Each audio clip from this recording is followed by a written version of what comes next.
nosotros no podíamos hacer una crítica del conflicto. Tomamos el discurso de los británicos y decíamos lo que ellos decían. Y a mí me impactó mucho eso, ¿no? Porque yo venía de allá, había escuchado lo que ellos decían allá. Me dio mucha bronca y empezamos con un grupo de compañeros haciendo una investigación. En aquella época no teníamos computadora, así que en caja de zapato íbamos poniendo todas las fichas por temas. Empezamos a escribir el guión. Y después la redacción final del guión la hice con Miguel Pérez. Mi vinculación con Federico venía de mi película La República Perdida, donde él se inspiró un poco en el modelo, así de una película de material de archivo, con texto de base, básicamente para narrarla. Escribo el guión, lo presento en el Instituto de Cine, y eso que hice una versión lavada, por razones obvias, y ahí lo bochan. Lo bocharon por razones políticas. Entonces ahí me salva un poco la vida Miguel Pereira, que vivía entre Londres y Buenos Aires, y me dijo, mira, el Canal 4 es un canal muy peculiar, porque es un canal cultural, pero muy de izquierda, y con mucha apertura hacia el tercer mundo. ¿Por qué no lo mandás? Bueno, lo traduje al inglés y lo mandé. Y al mes ya tuve una respuesta, diciendo que sí, que les interesaba. Lo que está fue lo que pude conseguir acá, y lo otro fue lo que conseguí en Inglaterra. Cuando en un momento voy a buscar material de archivo allá en Londres, teóricamente habían dos fuentes, una de la BBC y la otra era Independent Television News. Y yo no me acuerdo si saqué como 2 horas de material de ahí para usar 20 minutos después. Y luego, ya escrito el texto de base, inclusive, y con el material de archivo que Federico había conseguido, encaramos la edición. La edición hubo alternativas, como en toda edición, pasó lo que pasa en todas las películas, que a veces los directores quieren extenderse en algunos temas y los compaginadores decimos que no. Es bueno la mirada del editor, porque uno en realidad nunca quiere cortar nada. Pero el 2 de enero de 1833, el capitán inglés John James Onslow, al mando de la nave Clio, ocupaba definitivamente las islas. El pabellón argentino fue arriado y la bandera imperial flamearía ininterrumpidamente hasta el 2 de abril de 1982. Yo le puse en realidad otro nombre, pensando en Gran Bretaña. Le había puesto en un principio Rule Britannia, que es una canción anónima, creo que del siglo XVIII, del Imperio Británico. Para ellos tenía mucho significado. Y cuando hago el acuerdo para transferir a 35 milímetros para salir a los cines, me dice, mirá, esto está bien, pero acá nadie va a entender eso, los ingleses lo van a entender. Y yo digo, bueno, voy a pensar otra cosa.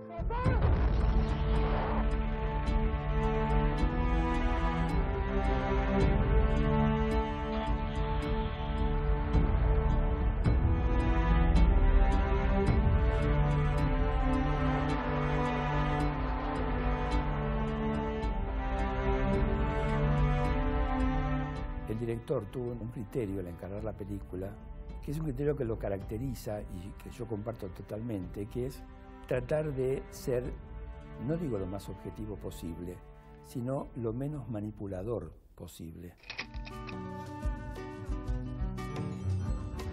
Yo estaba segura que él nos iba a rendir. A nosotros nos dicen el loco de la guerra, los locos de la guerra. Esto es Malvinas, patria de mi patria. Cuando hicimos Locos de la Bandera no había habido ningún trabajo fundado en los testimonios directos de los familiares de los caídos. Eso me llevó a mí a recorrer el país, a entrar en las casas, desde casas de Misiones, Salta o Río Gallegos, y abrir un mundo de afecciones muy particulares, de simbologías muy profundas y de resistencia muy intensa. Salieron en la madrugada del 10 de junio a tratando de hacer una emboscada a los ingleses en el monte Dos Hermanas. Evidentemente estaban rodeados por los enemigos y sé que tenían compañeros que lo cubrían de atrás. Estaban espalda con espalda, estaban cada uno mirando a un lado opuesto uno del otro. Trabajamos con unas 30 voces diferentes. Un pobre porcentaje de esas voces tenía una preproducción, es decir, yo había hablado antes con esos testimoniantes. Era difícil también, porque uno entraba a la casa y inmediatamente veía un rincón que estaba dedicado al caído, una especie de altar de muy diverso tipo, a veces un altar laico y otras veces un altar claramente religioso. Estaba muy presente la memoria del caído en las casas y entonces uno suponía que estaba ahí, que se hablaba de él, y efectivamente eso era así. Esta es la habitación de Fabricio. Está tal cual él dormía. Para mí es una capilla. Ahí yo voy y rezo. Una oración casera, propiamente mía. Que no se entere el Papa de esa, porque si no... A mí me sorprendió la insistencia en construir una ficción que mostrara a sus hijos caídos en situación de combate y muriendo. Primero yo me resistí porque pensé que no íbamos a poder llegar a un mínimo umbral de producción que pudiera presentar eso con dignidad. Para mí fue un desafío muy grande, porque yo podía confiar en los testimonios de ellos, pero no sabía si confiar en mi propia habilidad para rodar una situación de ficción que estuviera a la altura de los testimonios.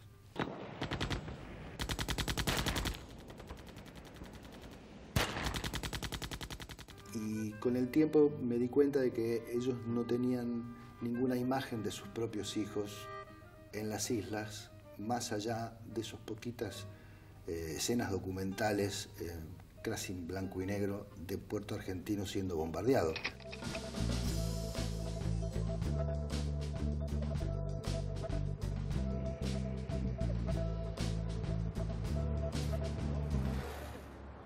Mi interés en Malvinas radica fundamentalmente, francamente, por no saber nada. Llegaron a mis manos unos testimonios de veteranos de guerra, de excombatientes, en donde descubrí que había otra guerra diferente al legado que me habían dejado en la escuela o mis padres. Y mi interés radicaba en la parte humana. ¿Qué le pasaba a ese pibe de 18 años, de 19 años, que le tocó enfrentar una guerra delirante?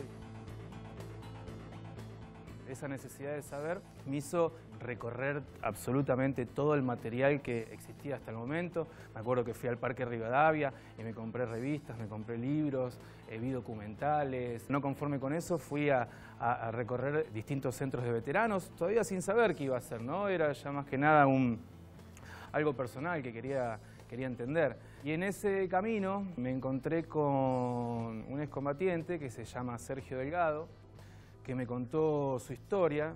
Su historia era muy particular, era de una sensibilidad cargada, hasta te diría, de humor negro. Por momentos era una historia que podía compararse con un relato poético, porque lo contaba con una impronta barrial tan fuerte que realmente ahí me hizo aprender muchísimo sobre la otra cara de Malvinas, ¿no? El 2 de abril estaba en casa almorzando y viéndolo a Fortunato en la tele. ¿Te suena, no, Fortunato? Viene necesario. Bueno, y estaba el tipo ahí, ¿no? Y yo mirando eso como participando de lo que era una fiesta en ese momento, ¿viste? Se recuperaron las Islas Malvinas. Y en ese mismo momento me tocan el timbre. La estética que emana el documental fue planteada en parte y otra se fue dando, digamos, creo que con la amistad que fuimos cultivando entre él y yo. Cuando pasaban los Sea Harrier, por ejemplo, pasaban muy lejos los tipos, muy lejos. Y después que se iban prácticamente, caían las bombas. Entonces nos metimos adentro porque sabíamos que en un rato ya estábamos cancheros, ¿viste? Caían las bombas. Y cuando caían hacían un silbido...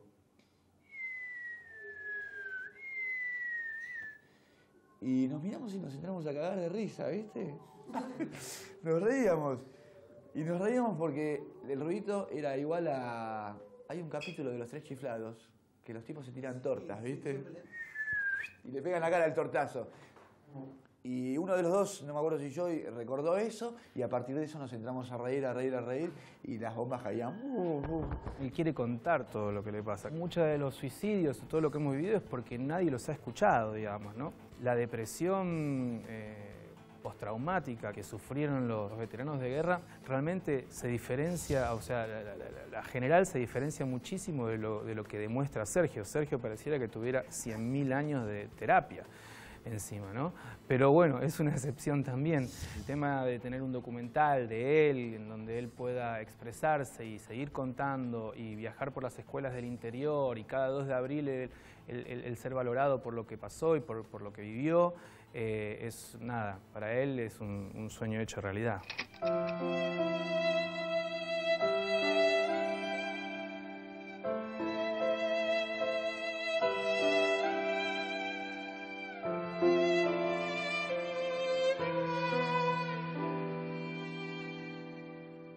A ver, ahí hay una historia personal detrás, obviamente, como todos los directores cuando hacemos una película es porque hay algo que te está moviendo fuertemente y no te puedes resistir, básicamente. Mi padre, cuando volvió de Malvinas, yo tenía 9 años. Él nunca habló de la guerra en mi casa y para él fue un tema que lo cambió profundamente, digamos. Fue un antes y un después y ese antes y ese después se trasladó a mi familia. Lo único que contó fue que había conocido un piloto inglés que había curado. Esa fue la única anécdota que yo tenía de la guerra que contaba mi padre y había una foto que él le había sacado cuando al inglés lo trasladan de donde él estaba, que era Puerto Howard, y se lo llevan a otro lado y encima esa foto el inglés aparece con la cara vendada porque él tenía un corte en la cara de su eyección y está borrosa. Fueron muchos años de investigación, logré contactar al piloto a través de la embajada inglesa en Argentina y él me contestó un tiempo después, Jeff Clover, y bueno, fuimos construyendo muy de a poco la relación, ¿no? Eso habrá durado 4 o 5 años. Ya después que nos conocimos personalmente y que pudimos construir una relación, digamos, cara a cara, fue mucho más fácil que él accediera a hacer la película. Por otro lado, mi padre sabía que yo estaba haciendo toda esta movida. Cuando el inglés dijo que sí, no le quedó otra que ir accediendo a lo que yo le pedía.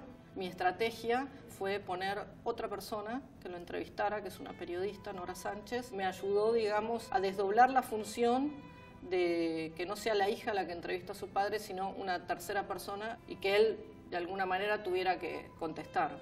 Una vez que se encontraba estabilizado el piloto inglés, entabló una comunicación con el comando de la brigada, donde informó que se encontraba un piloto inglés herido en la compañía de Sanidad 3.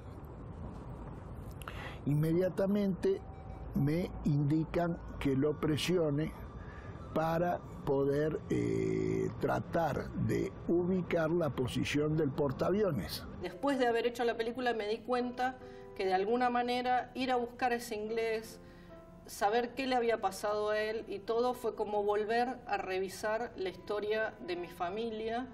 Y en realidad yo busqué al inglés, pero busqué la historia de mi familia al final.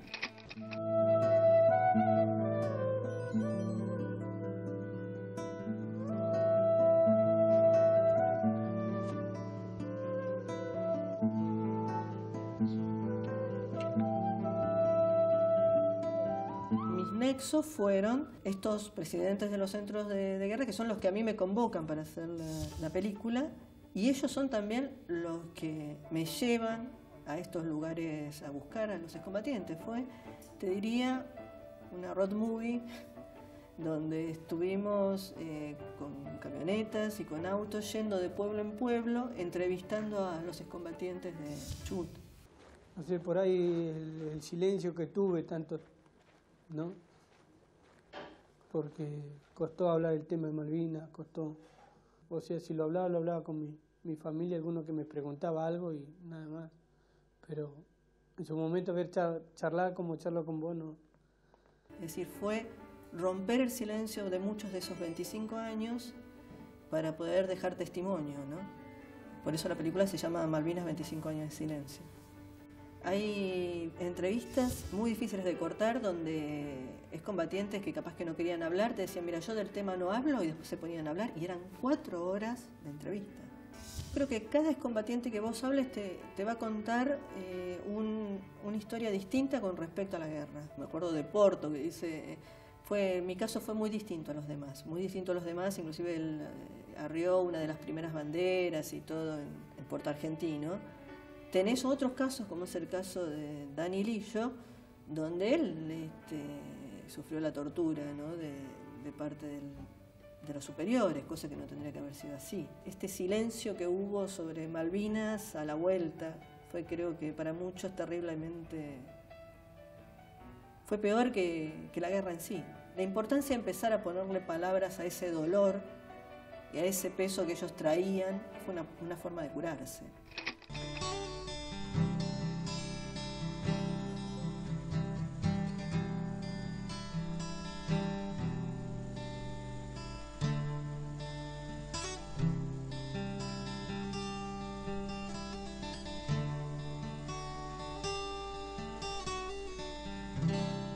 La idea fue acompañarlos. Ellos iban con un plan de ir a sus lugares, pero tampoco tenían mucha certeza de que todo estuviese igual, digamos, con qué se iban a encontrar cuando llegaran a esos lugares aproximados. Y ellos mismos se asombraban de encontrar los lugares prácticamente iguales. Volvían un poco sobre sus historias. Era volver al lugar que les cambió la vida, recuperar parte de su historia. Para muchos una asignatura pendiente desde el día en que se fueron en el 82. Yo sí siento que para mí fue un antes y un después, porque fue estar en un lugar con una carga muy fuerte en nuestra historia. Estaba en ese lugar por primera vez y sin embargo las imágenes me remitían, digamos, la sensación de un lugar que yo ya de alguna manera conocía o como si ya hubiese estado alguna vez.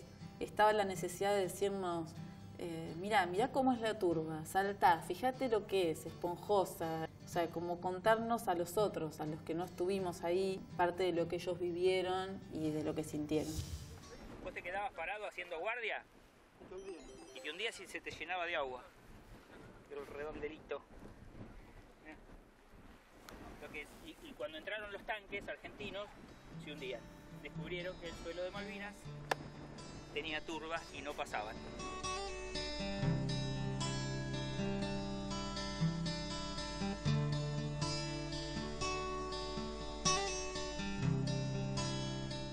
Hay un respeto por los exsoldados argentinos, por los que ellos saben que estuvieron ahí jugándose la vida. La reacción que tenían hacia el grupo era en ese sentido, respetuoso de la historia que ellos tienen con ese lugar.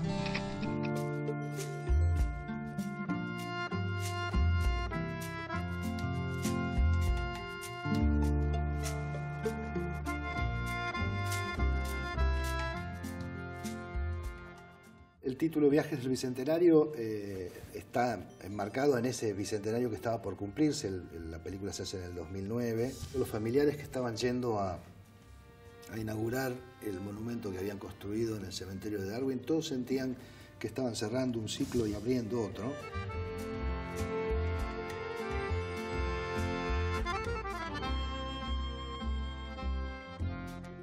Pues decidimos viajar con ellos por el registro mismo del documental.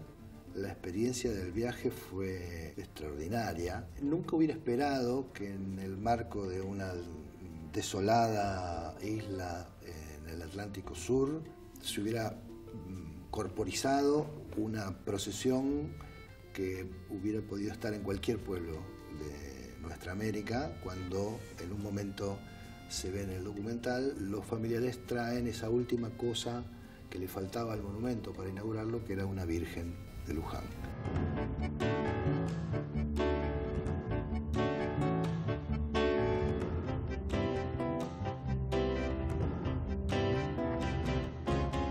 Ese fue un momento impresionante para mí. El acto que hoy estamos realizando no tiene precedente en la historia del mundo.